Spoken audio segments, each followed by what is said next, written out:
ಮೊನ್ನೆಯಿಂದ Instagram ಅಲ್ಲಿ ಲಾವಣ್ಯಂದೇ song, ಅದ್ರಲ್ಲೂ ಬಾಳು ಬೆಳಗೊಂದಿ ಸ್ಟೆಪ್ ಎಲ್ಲ ಹಾಕೋರೆ ಹಿಂಗೆಲ್ಲ, ಅದೆಲ್ಲ ನೋಡಿದೀನಿ. ಈ ಲಾವಣ್ಯನ ರೀಪ್ಲೇಸ್ ಮಾಡಿ ಅನುಶ್ರೀ ಅಂತ ಹಾಕಿದ್ರೆ ಆಗಲ್ವಾ ತಮ್ಮ?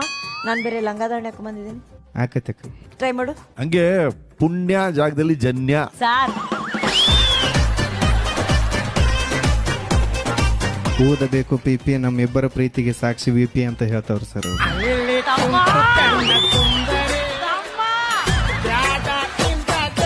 ತಮ್ಮ ಸಾಹಿತ್ಯ ಹೇಳು ತಮ್ಮ, ಒಂದ್ ನಿಮಿಷ. ಲಂಗಾದಾವಣಿಯಲ್ಲಿ ಹಾಡೇ ಬಿಡ್ತಾನೆ ಹೇಳಕ್ಕ. ರೆಡಿ. ಲಂಗಾದವನ್ಯಾಗ ಮಸ್ತ ಕಾಣ್ತಿ ಅನುಶ್ರೀ, ನೀ ಯಾಂಕ್ರಿಂಗ ಮಾಡತಿ ಪದ್ಧಶ್ರೀ. ಲಂಗಾದವನ್ಯಾಗ ಮಸ್ತ ಕಾಣ್ತಿ ಅನುಶ್ರೀ, ನೀ ಯಾಂಕ್ರಿಂಗ ಮಾಡೋದ್ರೊಳಗ ಪದ್ಧಶ್ರೀ. ನಿಮ್ಗ ಬಾಳ ಇಷ್ಟ ಕಂಡ್ರಿ ಜನ್ಯಾಜಿ, ನಿಮ್ಗ ಬಾಳ ಇಷ್ಟ ಕಂಡ್ರಿ ಜನ್ಯಾಜಿ. ನಿಮ್ಮ ಇಬ್ಬರು